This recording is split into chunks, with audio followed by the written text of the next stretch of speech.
21st lesson. This lesson presents the present perfect tense. It is formed by the present of the verb to have as an auxiliary verb and the past participle of the main verb. The cases. The first case is when the action is in an indefinite time in the past. Example, I've been to Egypt.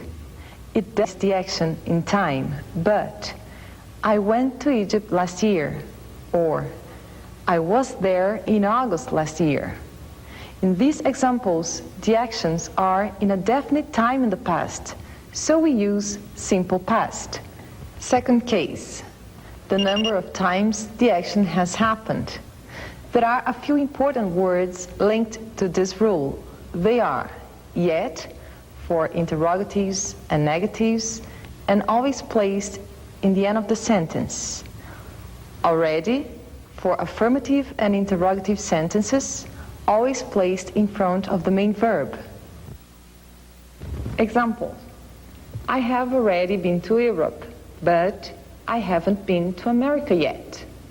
Or interrogatives, have you already been to Europe? Or, have you been to Europe yet? Never, ever. They are always placed in front of the main verb. Example, have you ever seen the pyramids?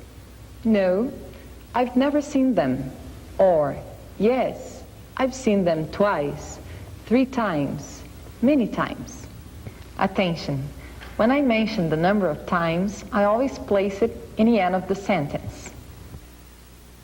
Third case, an action which started in the past and is still being practiced in the present.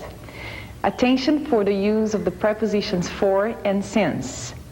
Example, Mary has worked for the company since last year. It means that she started working for the company last year and is still working there. Or, Mary has worked for the company for 2 months. It means that 2 months ago she started working in the company and still works there. Fourth case, the use of word just.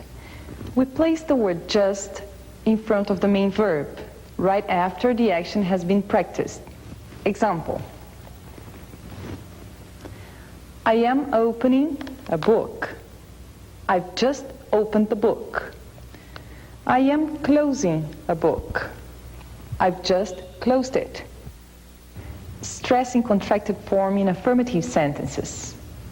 I've, you've, his, she's, it's, we've, you've, and they've.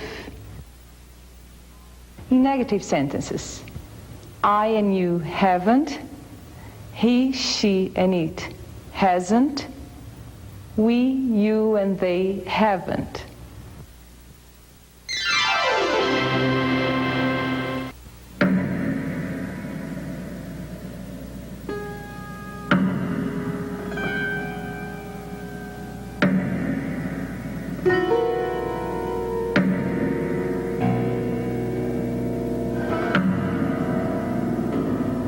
Julie has been to Egypt to study about the pyramids.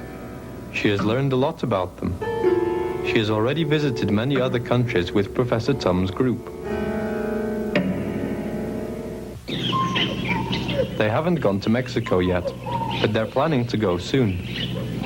The idol of Hatawaki, the greatest archaeological treasure, is hidden somewhere in the north of the country.